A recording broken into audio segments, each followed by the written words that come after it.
Okay, welcome back. Today we're going to do cranberry sauce.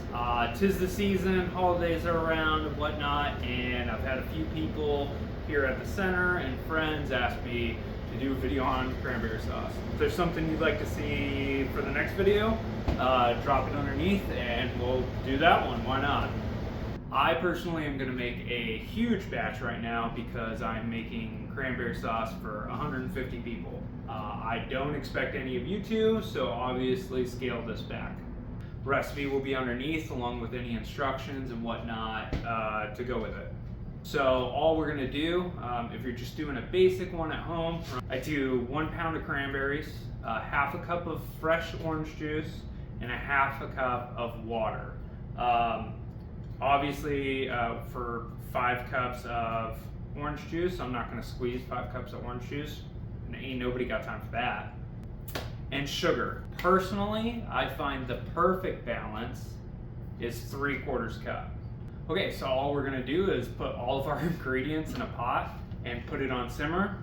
I take a big whisk and just mash it up as I go. Honestly, this is going to take, for mine, like 1 hour and 15 minutes, so I'm not going to sit here and show you. We'll just cut it out and go from piece to piece. But realistically at home for 1 pound of them, I don't know, maybe half an hour. Just kind of put it on simmer, mash them, and stir from time to time. So let's just go ahead and throw this in here. I like to put in my sugar on top of my berries and then my juice, just to kind of help the sugar break down with the water and juice. So for 10 pounds of cranberries, I'm going to do 7.5 cups of sugar. I'm just going to do 8 because it's so many pounds. For 10 pounds of cranberries, right, 5 cups of water.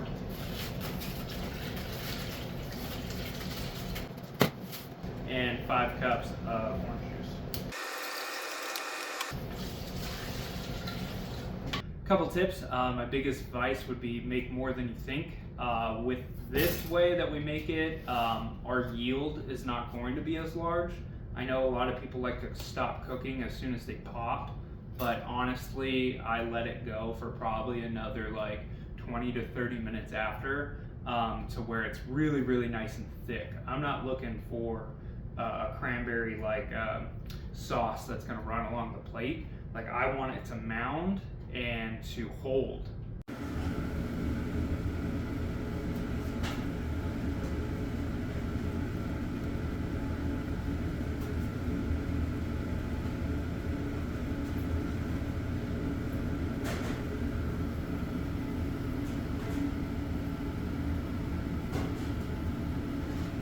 So realistically, I'm making more of a cranberry reduction, if that makes sense.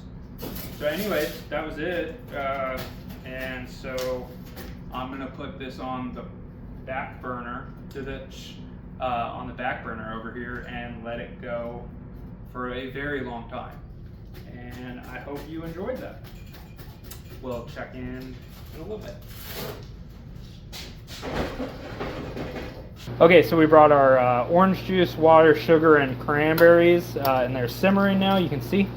And a lot of people like to stop right when they start to pop, like that, like this guy, like these guys right here.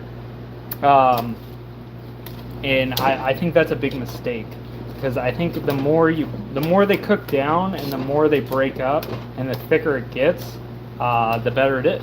So I know you get less of a yield, but a better product. Okay, so it's been simmering for a little while. You can see where that line was prior right there, so we've already reduced quite a bit, but that is still way not even close enough. And by crushing them, I like to actually use the whisk to start breaking down some of the cranberries now, right? And it's already thickening up, but this is this still needs to sit on here for probably another 20 or 30 minutes. But yeah, a lot of people like to stop here when they break down like this and pop. But yeah, I just want this to be a really nice reduction, and it's really nice when it comes out. First things first, let's check out this Delicious cranberries production. All right, so this is what I was talking about right here. Okay, so it is simmering. I know it doesn't, but that's like you see these little bubbles popping through, right? It is pushing through a gelatin layer, or quote unquote, not gelatin, pectin layer here. And once I move my whisk, you'll see what I mean, right? So like, see how thick that is on top? And then as soon as we push it down, now like how much more liquid that is. That's because on top it's chilled and it's gonna get that much thicker. But the best way to do this is if we get, right?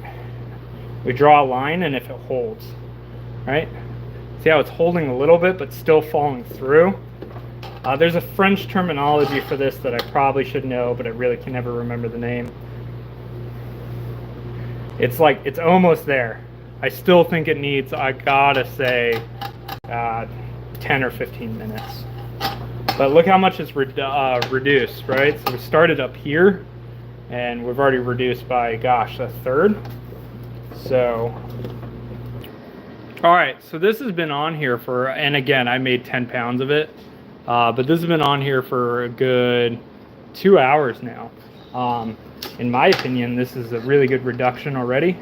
This is where we started up here, and this is about a good third. Not only that, it's not going to be super thick right now. Obviously, you can see the steam running off of it and everything. But when we go in, right, it holds the line. I know it didn't right there, but all right. There we go. See how it holds a nice line there?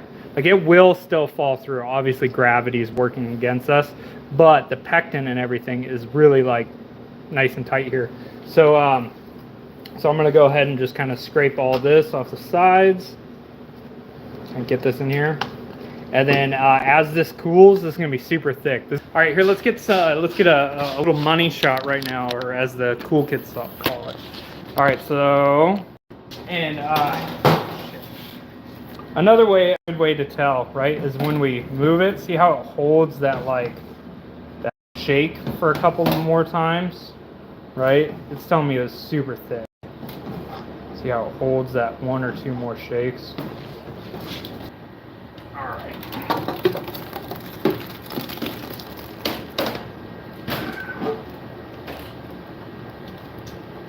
All right. Now, great.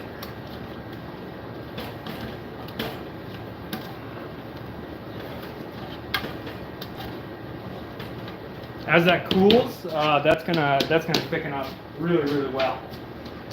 Definitely don't wrap it hot. If you wrap it hot, you're gonna get condensation underneath the plastic. So just make sure that we don't wrap it until it cools down.